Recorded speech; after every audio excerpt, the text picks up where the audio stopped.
Assalamualaikum Om. Di video singkat kali ini saya mau share aja sih tentang saya ganti kabel koplingnya Interceptor 650. Jadi pas saya mau manasin Interceptor, ternyata kabel koplingnya tuh keras banget tuh. Gimana ya? Coba gini. Nah, satu jari tuh keras banget. Jadi emang kalau kalau kita tarik sih bisa kita tarik gitu, cuman ini rasanya keras banget nih, nggak seperti normal biasanya nih. Jadi kalau apal ya itu gampang tuh bedainnya tuh kabel kopling yang keras sama yang empuk. Nah, apalagi kalau saya kan ada satu motor lagi Om, KLX tuh, sama-sama motor kopling. Nah itu beda banget tuh. Nih motor KLX saya nih. Ini enteng banget.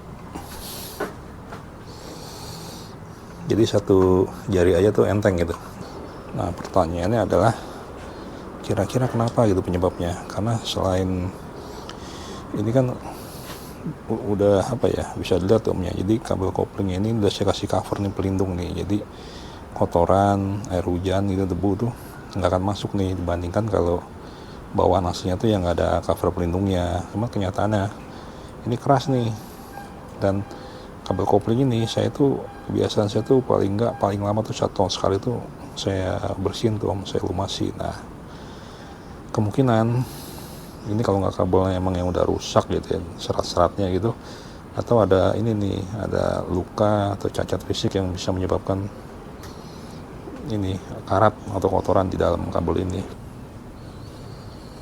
Nih setelah saya urut, saya cek, ternyata di sini Om yang penyakitnya nih Om. Nah ini nih pas pertemuan antara ini nih logam ya, ini kan metal nih sama plastik, di sini ini ada luka nih. Jadi pas saya tadi opek-opek, nah ternyata di sini Om nih, ini kebuka nih. Jadi ya mungkin belum nggak terlalu kelihatan jelas di sini ya. Mungkin setelah saya buka mungkin bisa kelihatan kali. Tuh ada bekas karat nih keluar dari sini nih. Gitu Om. Jadi setelah saya cek tadi, kalau visual cek saya urut tadi ya, itu di sini ada bekas coakannya. Mungkin kayak nggak tahu kenapa nih kecoak apa. Biasanya kan kalau yang coakan itu kayak di sini nih. Nah di sini nih, ini kabel gas nih, dia kena kena tangki nih, agak coak nih. Kalau sekarang sih udah saya kasih isolasi sih yang kabel gasnya. Cuman kalau yang kabel kopling, kalau di sini sih aman, di sini juga aman. Ternyata di sini nih. Sebenarnya ada 2 opsi nih Om. Pertama itu kita gunakan kabel ini, jadi kita lepas dulu, kita bersihin ya. Mungkin di spot WD-40, terus dikasih oli sampai keluar kotorannya, bisa kita pasang lagi. Atau kedua, kita ganti aja kabel koplingnya pakai kabel kopling baru. Yang ini sambil dicek nanti, seandainya bisa dipakai buat serep ya kita pakai serep. Tapi kalau seandainya nggak bisa, ternyata udah korosi parah gitu ya, sudah kita buang aja. Kebetulan saya ada kabel kopling cadangan, jadi ya kita ganti aja Om. Ini Om, jadi untuk Interceptor itu kodenya itu ini nih, 10300022F. Bisa E atau bisa F. Untuk yang terbaru udah F serinya. Nah ini bisa dipakai untuk Interceptor dan bisa juga untuk Continental GT gitu. Cuman caution aja nih, perhatian aja nih, jika kabel kopling Interceptor ini dipasang di GT, itu kan kepanjangan kabelnya Om. Biasanya ntar dia di sini nih kabelnya kepanjangan, biasanya melendoi di sini nih, kurang bagus. Jadi menurut saya sih lebih baik gunakan sesuai peruntukannya, yaitu buat Continental GT. Dan kebalikannya, jangan sampai kabel kopling Continental GT dipakai untuk Interceptor, tuh nggak bisa Om. Karena apa? Karena lebih pendek. Jadi kan stangnya interceptor kan itu lebih tinggi ya. Berarti kalau saya ini udah pakai extension ya, riser ya, otomatis lebih nambah lagi nih sekitar 1,5 sampai 2 cm nih. Nah kalau pakai Continental GT kan lebih pendek nih om kabelnya, itu nggak akan bisa, karena saya nggak tahu kenapa nih punya nih om di rumah nih lihat nih, ini kodenya 148236E, ini buat GT. Saya nggak tahu, saya lupa nih kok di rumah ada. Intinya adalah kabel ini nggak bisa dipakai di interceptor. Karena apa? Karena kependekan. Saya udah coba simulasi ya, kependekan. Jadi jangan sampai salah beli khusus buat interceptor nih. Kodenya itu 1030022F. Nah video kali ini saya tidak akan membahas cara mengganti kabel kopling ya.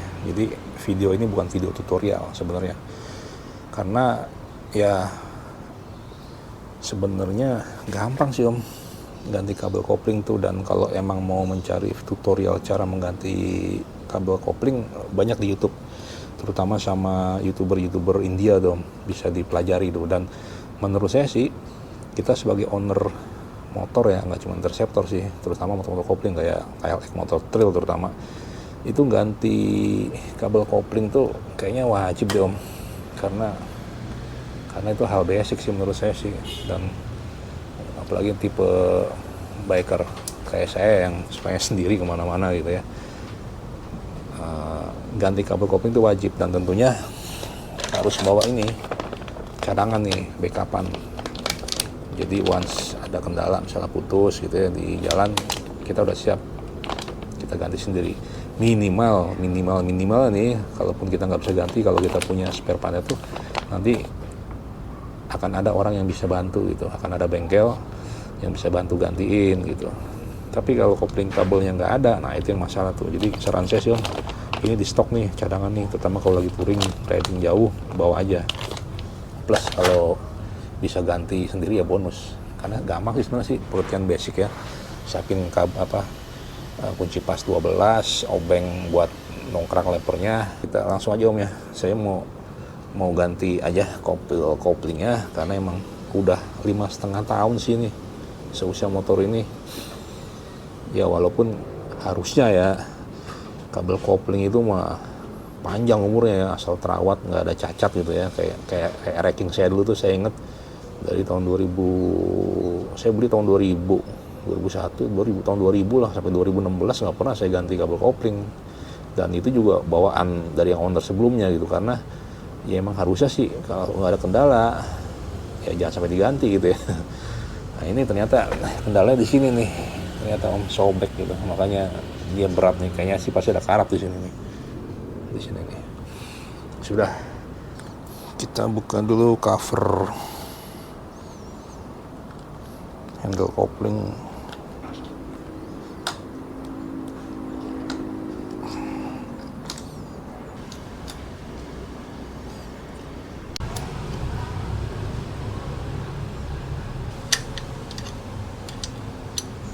Dari levernya, karet ini bisa kita lepas dulu nih om.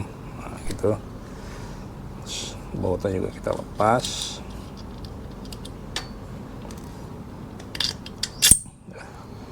Udah, habis itu dilepas nih. Ini kan ada 2 klip di sini nih, klip 1, terus di sini setahu saya ada lagi nih, ini 2.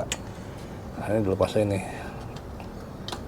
Nah, hati-hati nih, ini klip plastik jangan sampai patah. Emang nggak seberapa, cuma maksudnya nggak ada yang jual di sini, jadi ntar malah rembelan gitu pakai kabel twist lagi. Makanya nih hati-hati nih. Sini juga kita lepas. Oke. Nah.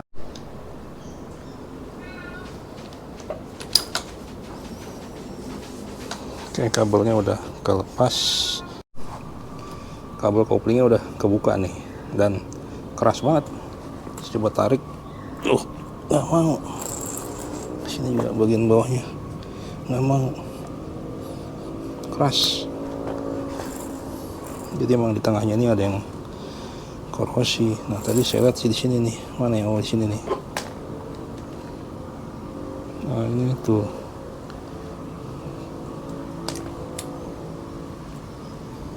Ini kelihatan nggak ya? Sini nih. Di sambungan antara bagian metalnya ke plastik nih cowak dia. Nah dari sini kotoran masuk nih, air hujan, debu dan sebagainya.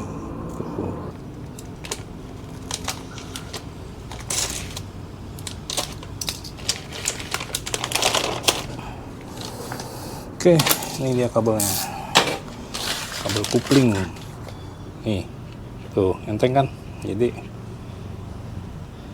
beda sama yang tadi, keras banget, nggak mau ditarik.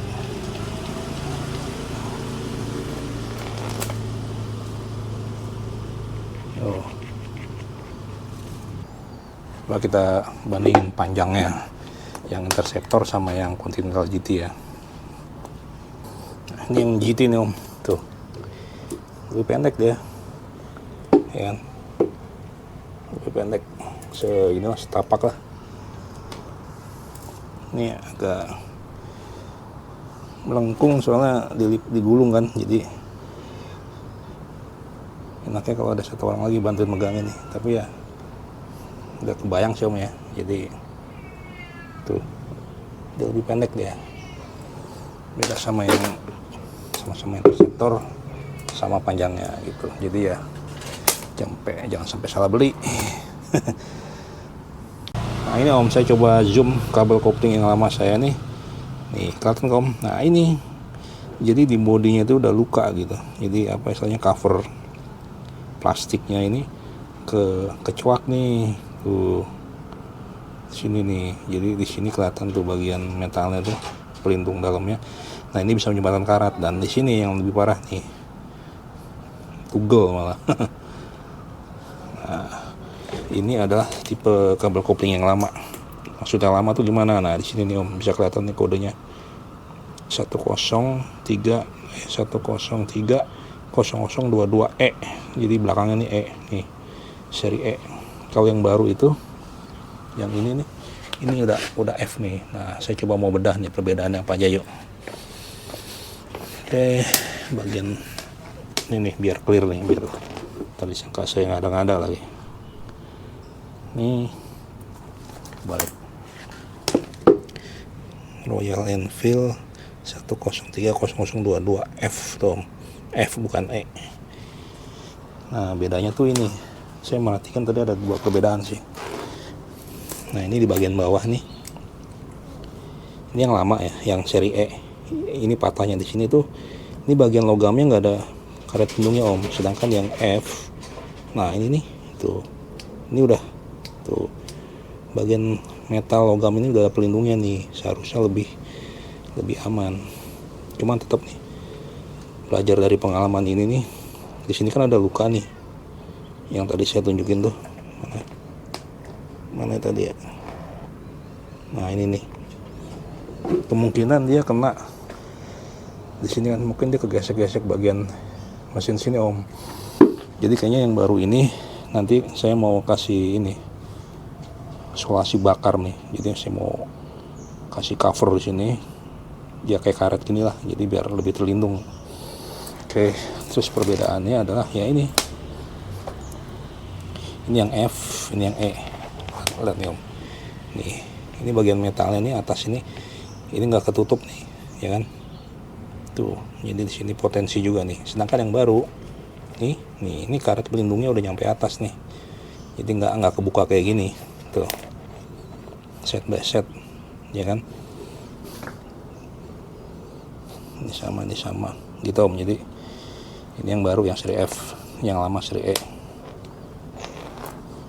Coba nanti sebelum dipasang ada dua hal nih. Satu, saya pengen oil in, tetap di oil in walaupun ini juga masih enteng ya.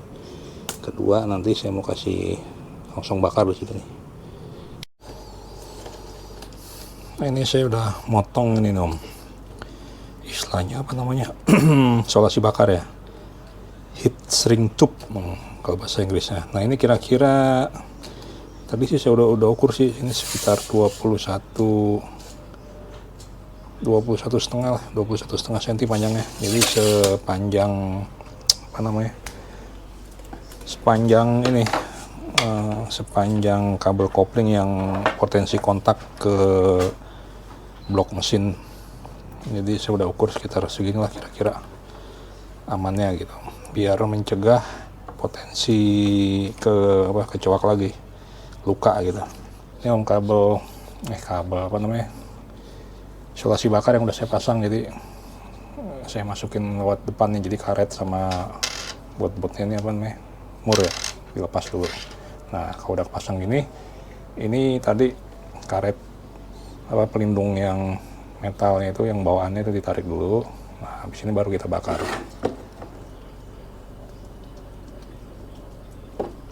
Dah, tadi karet pelindungnya dibalikin lagi Om ke posisi awal nih kayak gini.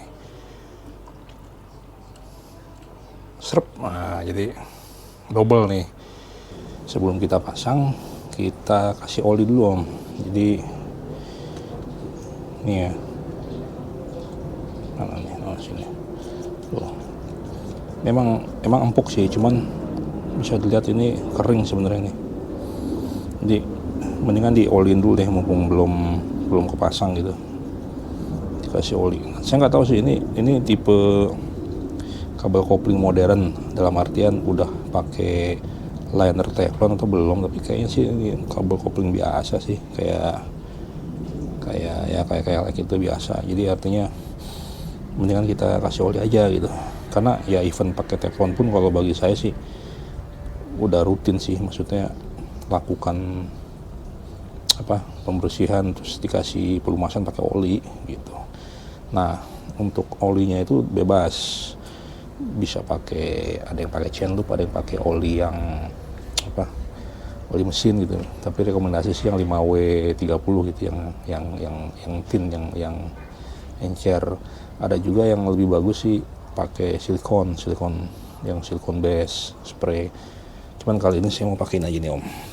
Nah ini minyak oli Singer nih, minyak multipurpose, dan ini viscosity-nya juga setara dengan 5W nih, jadi cukup encer. Oke, untuk ngasih olinya biasanya saya pakai cara old school deh, cara jadul yang tahu kan ya, di video saya sebelumnya udah pernah ada tuh yang pakai plastik di potong ujungnya, terus diikat, terus kita celupin kita tetesin oli, terus kita tarik gini. Cuman kali ini kayak enggak deh, karena ini bagian bawah ini cukup besar nih lubangnya nih, beda sama yang bagian atas nih kan agak sempit lah ya. Jadi saya mau langsung tetesin aja pelan-pelan. Kita lepas dulu nih karetnya nih. Sebenarnya nggak usah dilepas sih, bisa, cuman lepasin dulu. Nah ini diolin aja sampai keluar di ujung sana tuh.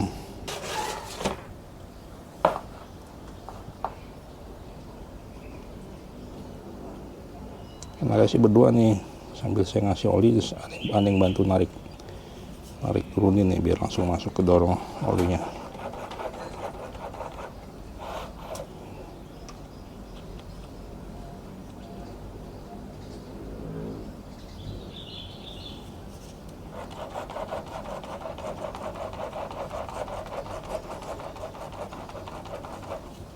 Oke, jadi gitu Om, terus sampai olinya nembus di sisi lawannya ya.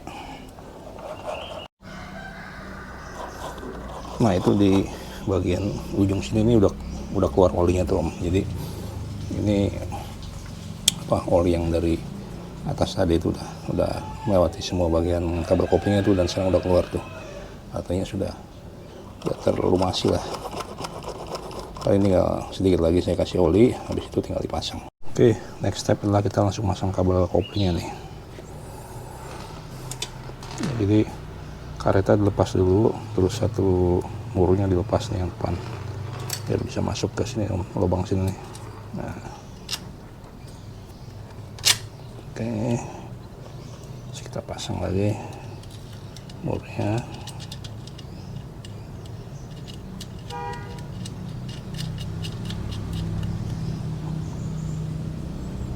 Terus karet ini nih.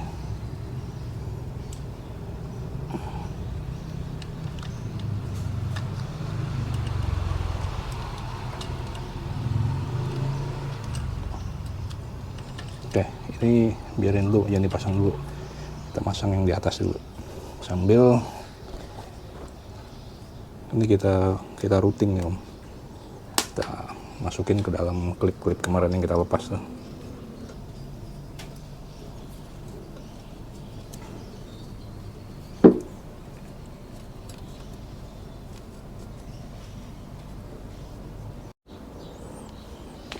Nah ini kita masukin lagi ke sini nih.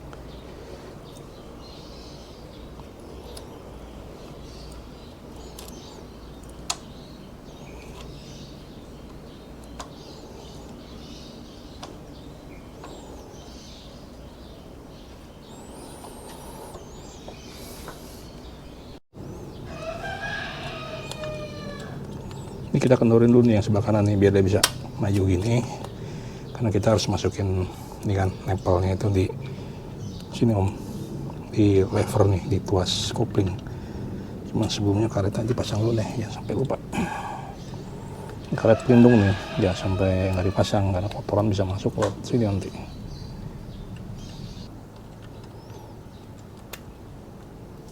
Nah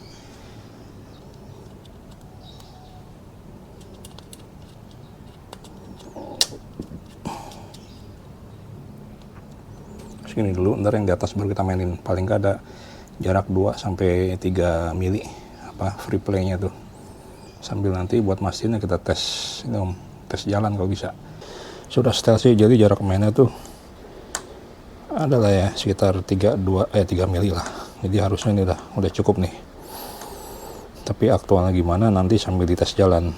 Dan saya juga kan karena pakai lever yang bisa di setel nih, jadi bisa lebih bebas nyetelnya gitu, maininnya. Nah setelah itu baru kita tutup. Nah kayak gini kan akhirnya ketutup kan kabel koplingnya tuh. Terus ini juga. Oke, cukup sekian video singkat kali ini. Jadi untuk ganti kabel koplingnya Interceptor 650 tadi ya ada tiga tips atau 4 kali ya.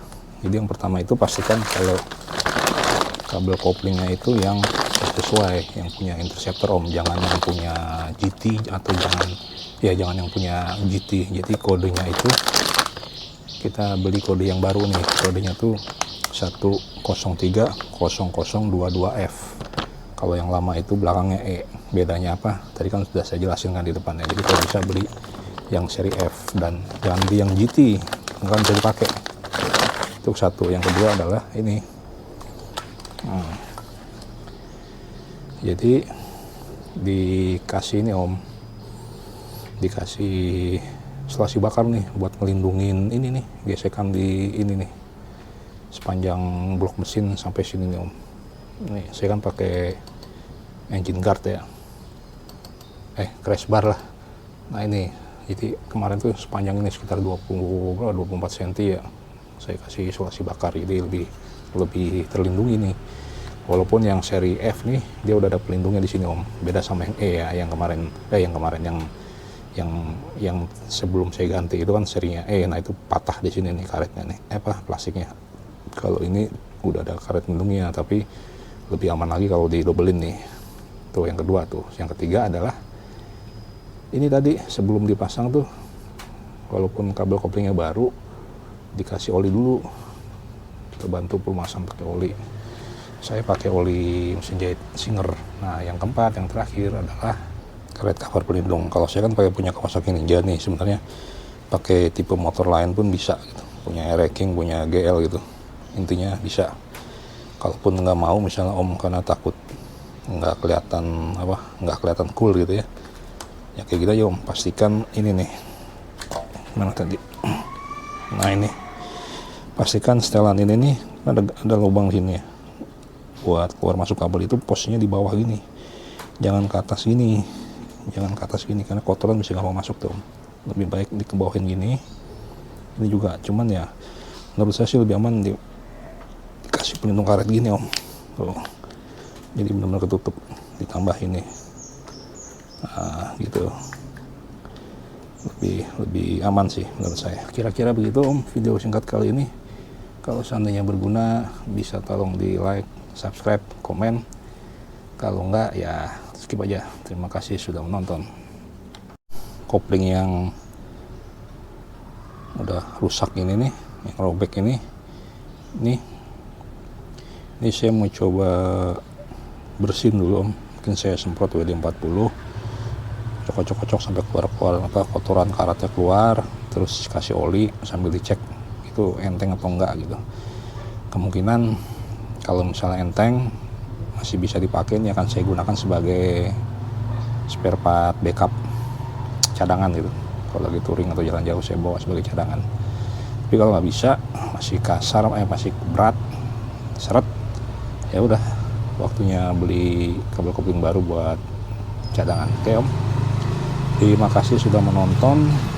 Jangan lupa klik like, subscribe, komen ya kalau suka Om ya. Terima kasih.